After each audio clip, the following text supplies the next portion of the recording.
여러분의 구독은 영상을 제작하는 데 큰 힘이 됩니다. 영상을 보시기 전에 구독과 좋아요 꼭 부탁드리겠습니다. 아울러 회원이 되시기를 원하시는 분들은 유튜브 채널 홈피 구독 옆에 있는 가입 버튼을 눌러주시기 바랍니다.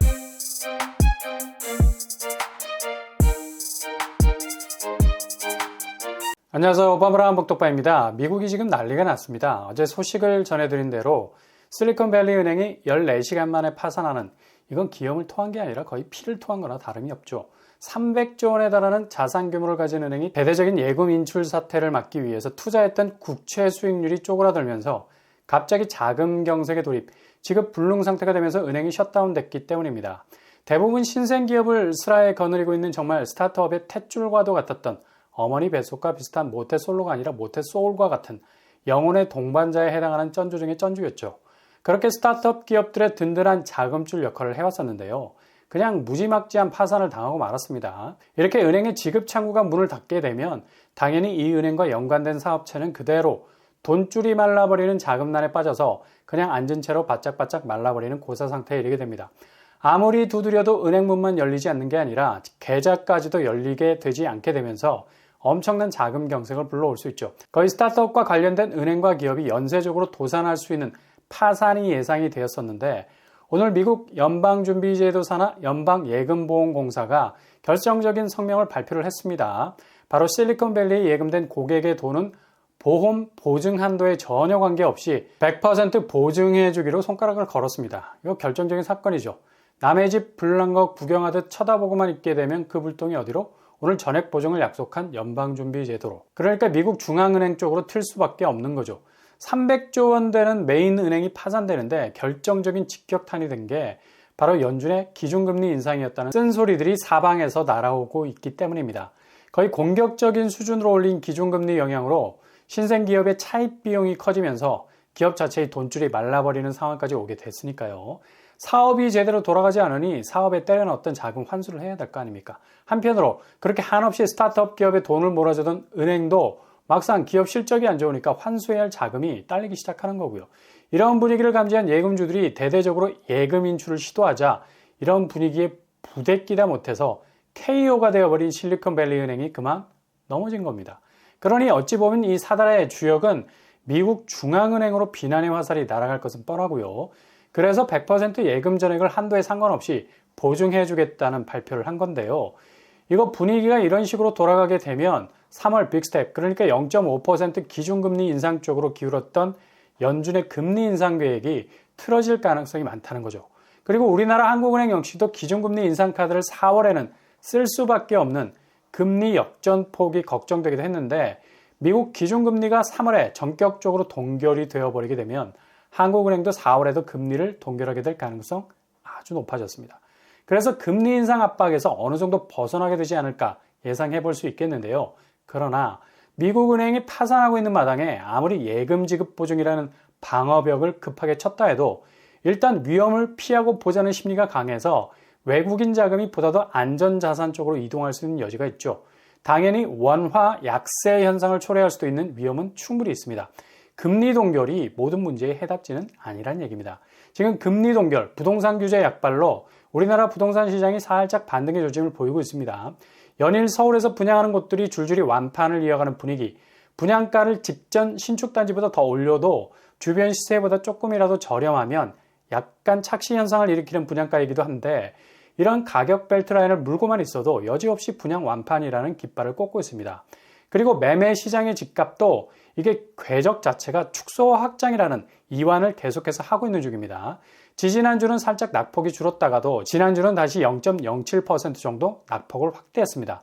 2월 초순에 낙폭이 제일 컸다가 둘째 주에 소폭 반등했다가 다시 낙폭이 커지는 일명 박스권 안에 갇혀서 헤어나오지를 못하고 있죠.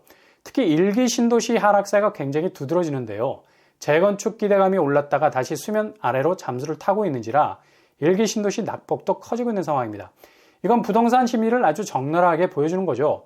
지금 대외 여건 자체가 이렇게 생각지도 못한 변수가 터지면서 들어가야 하나, 나와야 하나, 앞으로 갔다, 뒤로 갔다 정신을 못 차리는 겁니다. 내놓은 초급매 물량들이 아주 신속하게 소화가 되자 매도를 위해서 내놓은 집주인들이 이걸 녹색불로 보는 경향이 아주 강해졌습니다. 이때 팔지 않으면 상당히 어려울 수도 있겠다는 생각이 번뜩 드는 거예요. 여전히 금리 상황이 미궁이기 때문에 지금 매도를 치지 않으면 늦을 수도 있다는 일종의 급발진을 하고 있는데요. 당연히 호가를 계속해서 올리고 있죠. 누가 자기 물건 팔면서 다운그레이드 하겠습니까? 최대한 가치를 올려서 팔려고 하는 게 사람 마음이죠. 그래서 매도 호가가 오르면서 매물도 거의 5만 건에 달할 정도로 3월 첫 주 서울 매물은 8% 정도가 늘어났습니다. 일단 무조건 입지적인 호재가 있는 곳으로 올리고 보자죠. 그러면 이게 그대로 반등의 궤적에 불을 붙일 수 있는 불씨가 될 것인가? 전혀 그렇지 않습니다. 지금 집주인들이 던지는 호가는 일종의 극강의 기대 심리에서 나온 건데요. 어찌됐든 간에 2022년의 폭락장에선 벗어나지 않았나. 그리고 부동산 규제가 전격적으로 해제가 되면서 집을 움직일 수 있는 여유 공간이 생기고 그로 인해서 불을 붙일 수 있는 수요는 지금이 최적의 타이밍이라고 생각하기 때문에 매물을 쌓아 올리고 있는 겁니다. 근데 이렇게 매물이 늘어나는 만큼 질 좋은 거래, 그러니까 금매 수준의 거래가 아니라 집주인들이 원하는 가격 수준의 거래가 정상적으로 일어나고 있느냐? 그렇지 않다는 얘기죠. 집주인들이 기대하는 가격 수준이 있다면 매수자, 그러니까 그 집을 사려는 사람들이 기대하는 가격 수준도 있다는 얘기입니다. 근데 이게 서로 매치가 안 된다는 얘기죠. 대표적인 예로 헬리오시티, 금매 물건이 5억이나 떨어진 가격에 소진이 되자마자 일제히 가격을 올려서 거의 18억에 가까운 매물이 나오고 있어요. 거의 50% 정도 매물이 늘어났는데 이게 정상적인 거래로 소진이 되느냐? 그렇지 않다는 얘기입니다. 거래가 굉장히 띄엄띄엄 이루어지고 있다는 얘기예요. 2022년에 떨어진 금액 대비 올해의 호재를 물고 나온 가격을 누가 적극적으로 사려 하겠습니까? 이렇게 호가가 올라온 매물 쳐다도 안 볼 겁니다. 가뜩이나 금리 상황이 어떻게 전개가 될지도 모르는데 규제 완화, 대출 완화를 등에 업고 무리한 거래를 하지 않으려 할 겁니다. 결국 매물은 매물대로 그렇게 기름처럼 둥둥 떠다닐 가능성 많고요. 당분간 이렇게 거래 절벽 심화될 겁니다. 오늘 미국 연준에서 실리콘밸리 은행 파산에 대해서 전액 예금 보증을 해주겠다는 발표와 함께 연준이 앞으로 기준금리 인상을 동결할 것이라는 전망이 많은데 그래도 최소한 베이비 스텝은 갈 겁니다.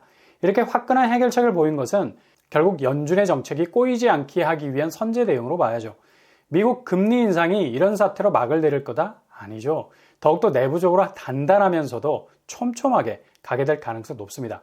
골드만삭스도 동결 얘기는 하고 있지만 최소한 5.5%까지는 갈 거라 보고 있는데요. 어쨌거나 긴축 기준은 계속 될 거란 얘기죠. 이 와중에 우리나라 부동산만 완전히 새봄이 온 것 같은 분위기 아니란 얘기고요.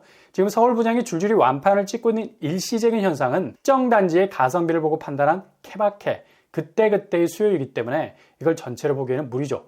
이번 달 금리 변동 여부에 따라서 상황은 많이 달라지게 될 겁니다. 당장 지난주 입주자 모집 공고를 예정했던 휘경자에도 모집 공고를 한 주 더 뒤로 미뤘어요. 올스탑을 시켜놨죠. 바짝 긴장을 하고 있는 상황. 이미 분양가는 평당 2,930만 원 선으로 나왔고요. 5구제곱 7억 선, 8사제곱 9억 선입니다. 주변 시세 대비 터무니없는 가격은 아니다라는 평가를 받고 있는데 과연 확장비 뒤통수를 치지는 않을까 불안 요소는 남아 있습니다. 아무튼 이번 주가 우리나라 부동산의 고비가 될 것은 확실해 보입니다.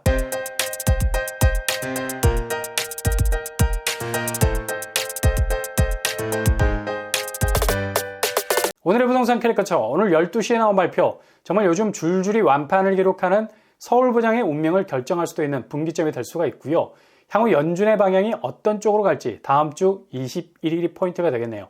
특히 휘경자에도 모집 공고를 일주일 연기, 분양을 올스톱했는데 한국의 부동산 시장이 시시각각 변하고 있는 미국 시장에 따라서 그 판도가 완전 달라질 것으로 보입니다. 항상 여러분의 길이 꽃길만 되실 수 있기를 바랍니다. 이상으로 뻔뻔한 목격방을 마치겠습니다. 구독과 좋아요 부탁드립니다. 감사합니다.